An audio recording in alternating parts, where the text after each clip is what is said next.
Hello students, namaste, adab, sat shri akal, केम छो, welcome to Maths Empire where maths become easy and concept become clear and before you know it you are in इश्क मोहब्बत with maths. So आज हम class 9th का second chapter का third exercise आपके साथ discuss करेंगे न्यू एनसीईआरटी की। इससे पहले वाली जो वीडियोस है फर्स्ट एक्सरसाइज की और सेकंड एक्सरसाइज की मैं ऑलरेडी अपलोड कर चुका हूँ। अगर आपने मेरी प्रीवियस वीडियोस नहीं देखी है ना स्टूडेंट्स, तो आप आई पे जाके मेरे प्रीवियस वीडियो देख सकते हैं। तो आज स्टार्ट करते हैं बिना किसी देरी के 2.3 का फर्स्ट क्वेश्चन। तो फर्स्ट क्वेश्चन कहता है कि a student has a 500 rupees in her saving bank account, she gets 150 every month as a pocket money, how much money will she have at the end of every month from the second month onwards. है ना, पहले यहाँ तक अपने question को solve कर लेते हैं कि एक स्टूडेंट है, उसके बैंक अकाउंट में सेविंग अकाउंट में 500 रुपए पड़े हैं, उसको हर महीने के एंड में एक पॉकेट मनी मिलती है 150 रुपए के रूप में। तो हमें बताना है कि सेकंड मंथ खत्म होने के बाद से उसे उसके अकाउंट में कितने पैसे हुआ करेंगे। तो देखो, इनिशियल अमाउंट हमें पता है उसके बैंक में कितनी है। इनिशियल इनिशियल अमाउंट जो कि है 500 रुपीज उसके बैंक अकाउंट में है। ठीक है। Money she get money she get eight the end of every month, eight the end of every month कितनी मनी उसे मिलती है। 150 रुपये मिलती है, मतलब 150 रुपीज मिलती है। ओके। ओके, हम बता रहे हैं after first month. First month के बाद उसके अकाउंट में कितने पैसे होंगे। तो देखो, 500 इनिशियल मनी तो रहेगी रहेगी, वो तो कहीं नहीं जाएगी। प्लस कितने हो जाएंगे उसके पास, 150 रुपए और आ जाएंगे, तो उसके पास टोटल कितने हो जाएंगे, 500 प्लस 150, यानी कि 650 रुपीज उसके पास हो जाएंगे। ऐसे ही आप सेकंड मंथ की बात करो। सेकंड मंथ की सेकंड मंथ के बाद कितने हो जाएंगे, 500 तो होंगे होंगे। उसे जो 150 है ना, वो दो बार मिल जाएंगे, तो यानी मैं ऐसे लिख दूं 2 टाइम्स 150। तो देखो ये कितना हो गया, 2 टाइम्स 150 सॉल्व कर लो तो ये हो जाता है 300। तो ये ऐड हो जाएंगे दोनों जने, तो ये हो जाएगा 5 और 3 800 हो जाएगा। ऐसे थर्ड मंथ के एंड के बाद बताओ तुम कितनी मनी उसके अकाउंट में होगी थर्ड मंथ के एंड होने के बाद। तो देखो, 500 तो थे ही उसके अकाउंट में, प्लस 3 बार उसे 150 और क्रेडिट हो जाएंगे उसके अकाउंट में। तो ये कितना हो जाएगा, 500 प्लस ये 150 × 3 यानी कि 450। तो टोटल कितना हो गया, 950। इतने पैसे हो जाएंगे थर्ड मंथ के एंड होने के बाद। हमें क्या बताना था, सेकंड मंथ एंड होने के बाद से उसके अकाउंट में कितने पैसे होंगे।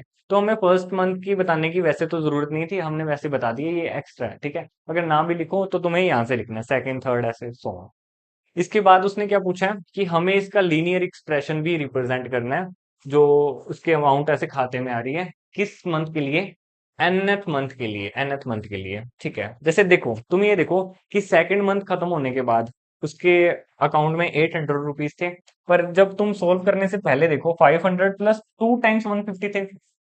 अगर तीसरा मंथ अगर खत्म हुआ तो यहाँ पे कितना था, यहाँ पे 3 था, इंटू 150 था। अगर मान लो कि एनथ मंथ के बाद बताने हैं, एनथ मंथ के बाद, अब nth मंथ यार कुछ भी हो सकता है, n की वैल्यू 100 भी हो सकती है, 200 मंथ भी हो सकती है ना, 50 भी हो सकती है, 4 भी हो सकती है, कुछ भी हो सकती है। तो nth मंथ खत्म होने के बाद बताओ कितने होंगे, 500 तो होंगे ही होंगे, प्लस n टाइम्स 150 होंगे।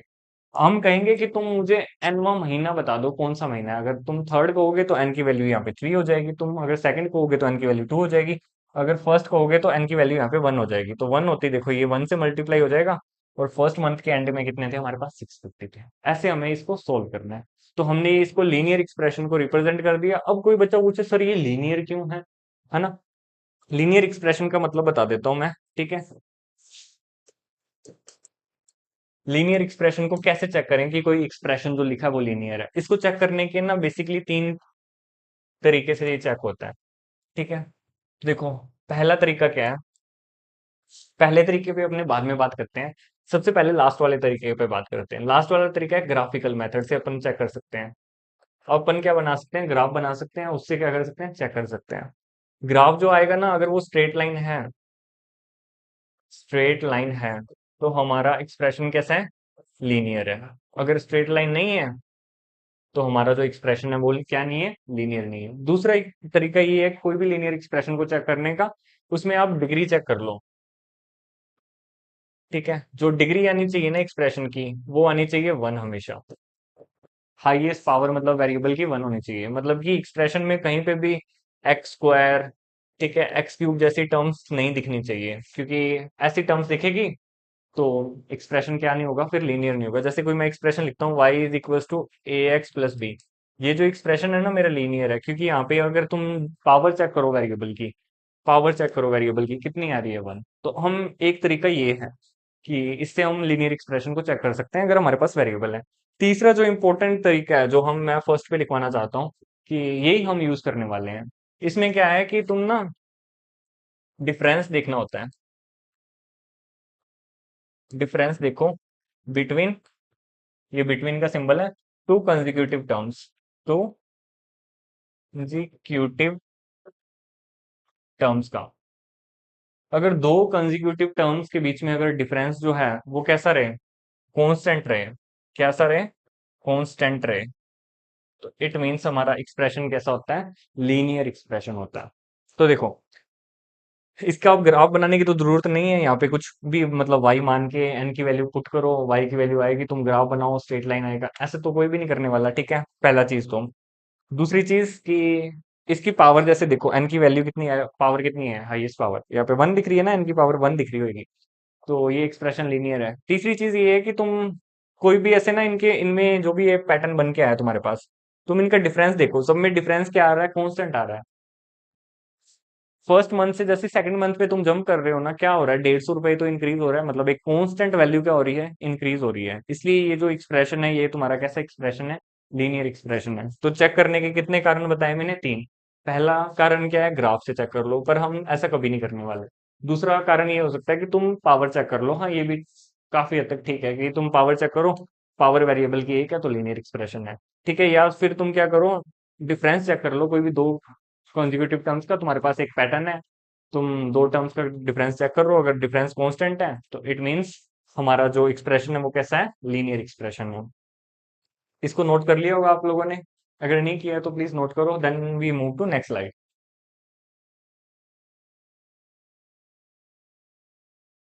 तो देखो सेकंड क्वेश्चन क्या कहता है कि rally start with 120 members each hours, 9 members drop out of the group, how many members will remain after 1 2 3 and so on hours. ठीक है, पहले हम इतना ही सॉल्व कर लेते हैं। ये क्वेश्चन कह रहा है कि एक रैली स्टार्ट हुई 120 मेंबर से, और हर घंटे ना 9 9 मेंबर करके निकलना रैली से शुरू हो गए। हमें बताना है कि 1 घंटे के बाद उस रैली में कितने मेंबर बचे, 2 घंटे बाद, 3 घंटे बाद, ऐसे सोन पैटर्न बना के दिखाना। तो देखो, तो अपन कह सकते हैं ना कि जब रैली स्टार्ट हुई तो इनिशियल मेंबर्स कितने थे? इनिशियल, या फिर टोटल मेंबर है ना, इनिशियली मेंबर्स कितने थे? तो इनिशियली मेंबर्स थे 120 मेंबर्स थे, है ना। तो मेंबर्स क्या होने शुरू हो गए? ड्रॉप आउट होने शुरू हो गए ना, कि कम होने शुरू हो गए। मेंबर्स ड्रॉप एवरी आवर, कितने कम हो रहे हैं हर एक घंटे? तो 9 मेंबर ही तो कम हो रहे हैं। अपने को क्या बताना? How many member will remain, कितने लोग वहां पे बने रहेंगे 1 आवर बाद, 2 आवर बाद, 3 आवर बाद। ठीक है, मेंबर्स रिमेन आफ्टर, अपन शुरू कर लेते हैं 1 आवर के बाद कितने रहेंगे। ठीक है, रिमेन आफ्टर 1 आवर, 1 घंटे के बाद कितने रहेंगे वहां पे? 120 में से सिर्फ क्या कम हो जाएंगे? 9 लोग कम हो जाएंगे, यानी कि रैली के अंदर सिर्फ लोग होंगे 111। ठीक है, अगर मैं 2 आवर्स की बात करूं, अगर मैं 2 आवर्स की बात करूं तो 120 में से पहले 9 लोग निकल गए, अब 9 लोग और निकल जाएंगे, तो मैं ऐसे कह दूं 2 बार 9 लोग निकल गए। तो इसका मतलब हो गया कि 120 में से 18 हम सब्ट्रैक्ट कर देंगे। तो 18 जैसे सब्ट्रैक्ट करेंगे 120 में से, तो हमारे पास आ जाएगा 102। ठीक है, अगर अब मैं 3 घंटे की बात करूं, 3 आवर बाद कितने लोग निकल गए? 3 आवर बाद कितने लोग निकल गए, और अभी रैली में कितने लोग पड़े हैं? तो देखो, 120 टोटल थे, उसमें से कितने लोग निकल गएंगे? 3 टाइम्स 9, यानी कि इतने लोग अभी बचे हुए हैं उस रैली के अंदर। तो देखो 120 में से हम क्या सब्ट्रैक्ट कर दें, 9 3 27 लोग सब्ट्रैक्ट कर दें, तो कितने लोग अभी भी बचे हुए हैं रैली के अंदर? 90। 90 कितना आ गया, ये 93। इतने लोग अभी बचे हुए हैं रैली के अंदर। तो अब हमें क्या करना है, लीनियर एक्सप्रेशन फाइंड आउट करना है जो रिप्रेजेंट करे कि मेंबर जो है nth आवर बाद कितने बचे रहेंगे। तो देखो ऐसे करते करते nth आवर की बात करो। nth कुछ भी हो सकता है, n की वैल्यू, n की वैल्यू 5 भी हो सकती है, 2 भी हो सकती है, 1 भी हो सकती है, 4 भी हो सकती है, कुछ भी हो सकती है। तो तुम्हें एक पैटर्न दिख रहा होगा, 120 लोग टोटल थे। 1 घंटे बाद 9 लोग निकलते हैं रैली से। 2 घंटे बाद मतलब ट्वाइस ऑफ 9 लोग निकल जाते हैं। 3 घंटे बाद 3 टाइम्स 9 लोग निकल जाते हैं। तो nth आवर बाद कितने लोग निकल जाएंगे? n टाइम्स क्या निकल जाएंगे, 9। और ये क्या है, ये लीनियर एक्सप्रेशन ही तो है, 120 - 9 है, ये एक लीनियर एक्सप्रेशन ही तो है। चेक कर लो, ये लीनियर एक्सप्रेशन है। क्यों? क्योंकि अपन इसके 3 रीजन बता सकते हैं। पहला तो ग्राफ हम बनाएंगे नहीं, ठीक है। दूसरा ये कि इसमें वेरिएबल की पावर क्या है, 1 आ रही है, तो ये एक लीनियर एक्सप्रेशन को रिप्रेजेंट करता है।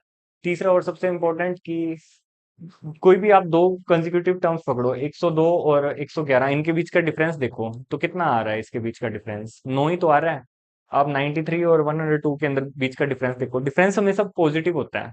तो पॉजिटिव डिफरेंस कितना आ रहा है, हमेशा 9 ही तो आ रहा है। मतलब बड़े में से छोटी टर्म आप सब्ट्रैक्ट करते जाओ जो भी आपको लगे, और डिफरेंस आपको मिलता जाएगा। डिफरेंस कांस्टेंट है, इट मींस ये क्या है, लीनियर एक्सप्रेशन है, और हमने इसको रिप्रेजेंट कर दिया ऐसे। Okay, so take a screenshot, then we move to next slide. Third question कह रहे हैं, suppose the length of a rectangle is 13 centimetre, find the area if breadth is. ठीक है, हमें लेंथ दे रखी है रेक्टेंगल की, एक हमारे पास रेक्टेंगल है, सपोज कर लेते हैं ये रहा।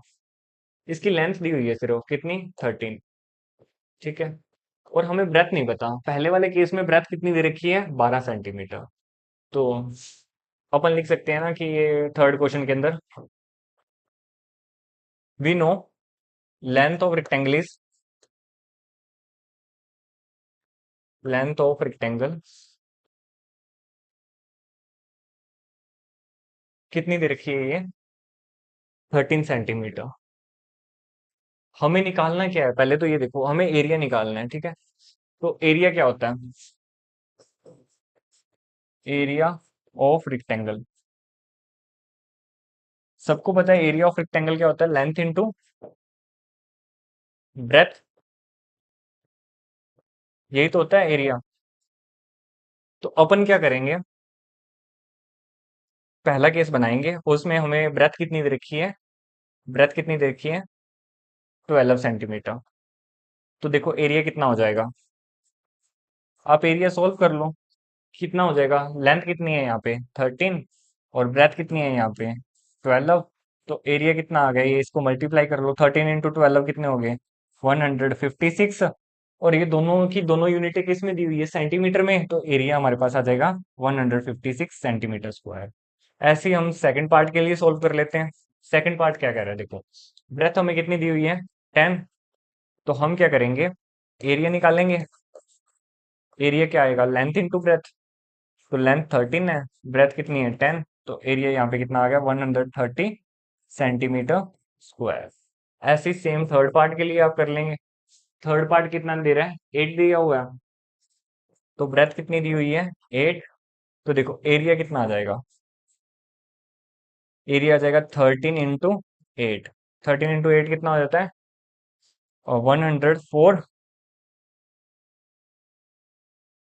इसके आगे सेंटीमीटर स्क्वायर आ जाएगा।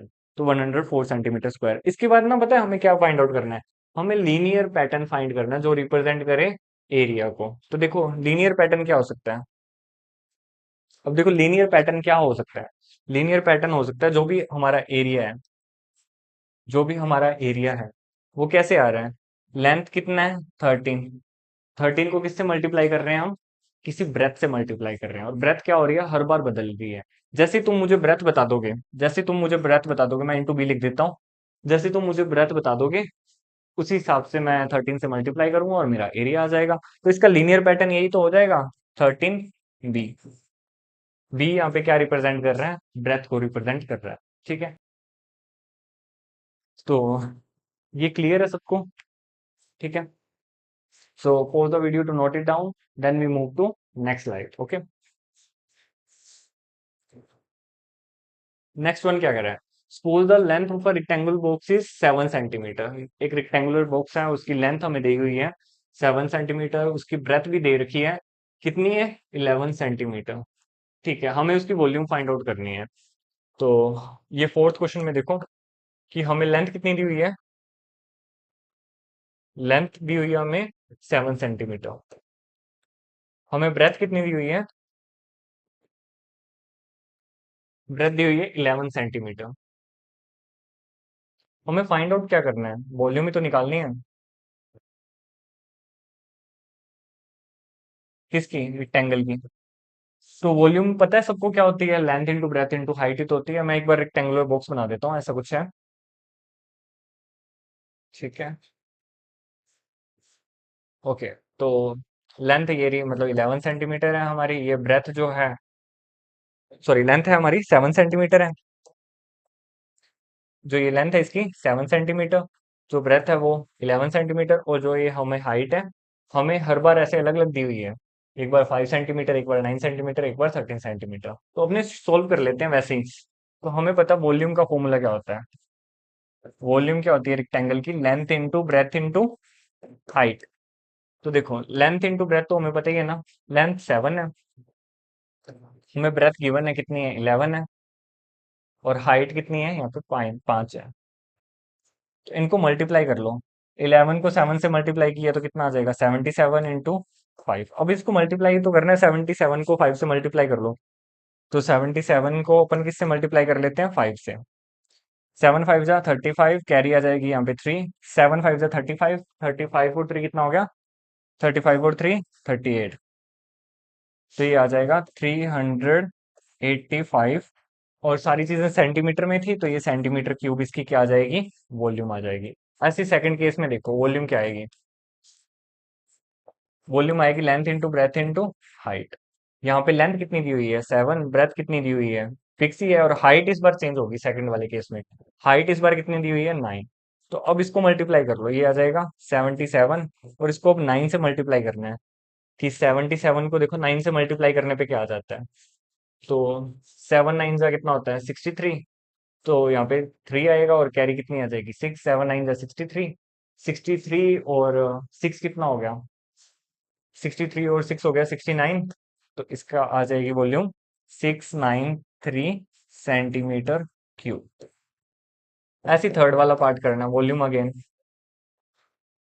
वॉल्यूम कितनी होती है? Length into breadth into height.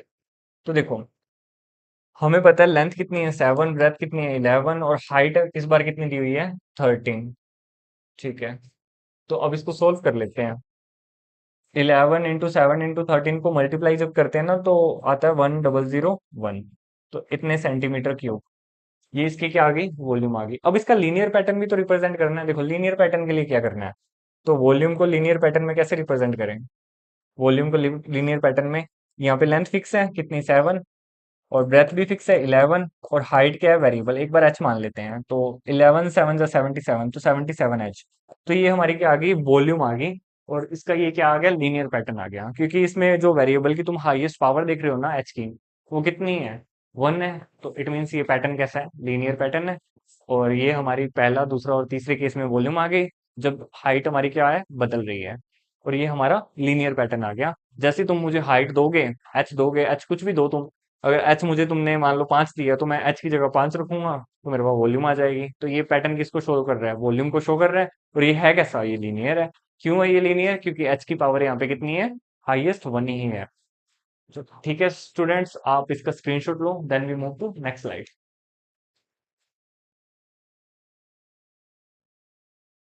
देखो, Sarita read book of 500 pages. Sarita ना एक बुक पढ़ रही है जिसके कितने हैं? 500 पन्ने हैं। She reads 20 pages every day, है ना। वो 20 पन्ने हर दिन पढ़ देती है। How many pages will be left after 15 days? हमें बताना 15 दिन बाद उसकी बुक में कितने पन्ने बचेंगे, है ना, उसको पढ़ने वाले। तो देखो, तो टोटल पेजेस कितने थे बुक में? टोटल पेजेस तो सबको पता है कितने थे? 500 पेजेस थे। ठीक है। और सरिता हर दिन कितने पेजेस रीड कर देती है? 20 पेजेस। सरिता रीड्स पेजेस एवरी डे। कितने पेजेस? 20 पेजेस रीड कर देती है। ठीक है। तो pages left, pages left after 1 day. देखो, तो कितने पेज रह जाएंगे एक दिन के बाद? तो देखो, 500 पन्ने टोटल थे। एक दिन में तो 20 पन्ने ही उसने पढ़े। तो जैसे एक दिन खत्म होगा, तो कितने पन्ने रह जाएंगे? तो ये 500 में से 20 सब्ट्रैक्ट हो जाएंगे, यानी कि 480 पेजेस रह जाएंगे। ऐसे पेजेस लेफ्ट आफ्टर 2 डे। 2 दिन के बाद कितने रह जाएंगे? 500 में से हम क्या कर देंगे?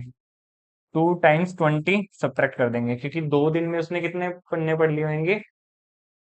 20 + 20, यानी कि 2 टाइम्स 20, यानी कि कितना हो गया? 40 पेजेस पढ़ लिए होंगे। तो कितना रह जाएगा ये? 460। ऐसे पेजेस कितने रह जाएंगे 3 दिन बाद पढ़ने वाले? तो देखो, तो 500 में से अपन क्या कर देंगे? 3 टाइम्स 20 क्या कर देंगे? सब्ट्रैक्ट कर देंगे, क्योंकि इतने पन्ने तो उसने पढ़ लिए होंगे। तो ये कितना आ जाएगा? 440। ऐसे 15 दिन की बात करूं, पेजेस लेफ्ट आफ्टर 15 डेज। 15 दिन के बाद कितने पेजेस रह गए होंगे ना पढ़ने वाले? तो देखो, 500 टोटल पन्ने थे। उसने कितने रीड कर लिए होंगे? 15 टाइम्स 20, यानी कि ये तो 300 होता है ना। 15 टाइम्स 20 यानी 300। 500 में से जैसे तुम 300 सब्ट्रैक्ट करोगे, तो कितना रह जाएगा? 200 पेजेस। तो 200 पेजेस रह जाएंगे जो सरिता ने अभी पढ़ने हैं, है ना। इसके बाद हमें क्या पूछा है कि हमें इस पैटर्न को क्या करना है? लीनियर पैटर्न में रिप्रेजेंट करना है। तो लीनियर पैटर्न में देखो कैसे रिप्रेजेंट कर सकते हैं हमने। हमें क्या पता है? हमें क्या पता है, सुनना, कि अगर पेजेस जो है कितने रहेंगे लेफ्ट आफ्टर एंड डेज। देखो, एक दिन के बाद पेजेस कितने रह रहे थे पढ़ने वाले? तो अपने सिर्फ 20 ही सब्ट्रैक्ट कर रहे थे। 2 दिन के बाद कितने पेजेस रह रहे थे पढ़ने वाले? तो हम 2 टाइम्स 20 सब्ट्रैक्ट कर रहे थे, किसमें से? 500 में से। 3 दिन के बाद 3 टाइम्स 20 अपने सब्ट्रैक्ट कर रहे थे 500 में से। अच्छा, 15 दिन के लिए क्या कर रहे थे? 500 में से 15 टाइम्स 20 सब्ट्रैक्ट कर रहे थे, ठीक है। अगर ऐसे मैं एन डेज की बात करूं, तो 500 में से सबको समझ में आ गया होगा कि n टाइम्स 20 अपने को क्या करना चाहिए? सब्ट्रैक्ट करना चाहिए। तो ये कितना हो जाएगा? 500 माइनस 20n। इसको थोड़ा अच्छे से लिखते हैं ना, कि वेरिएबल को थोड़ा कॉन्स्टेंट टर्म के क्या करते हैं? पीछे लिखते हैं ना। तो देखो, इतने पन्ने क्या होंगे? सरिता ने पढ़ लिए होंगे कितने? एन डेज में। और ये जो आंसर आया है, इसका मतलब ये है कि पेजेस रह गए होंगे सरिता के पढ़ने वाले एन दिन के बाद भी। ठीक है, इतने। तो इसको नोट डाउन करो, फिर इसको करो, और इसी के साथ हमारे जो ये एक्सरसाइज है ये कंप्लीट हो जाती है। हम अब नई एक्सरसाइज में नई वीडियो के साथ मिलेंगे। तब तक के लिए बाय बाय, और don't forget to like share and subscribe अगर वीडियो अच्छा लगता है तो। ठीक है स्टूडेंट्स, टाटा बाय बाय।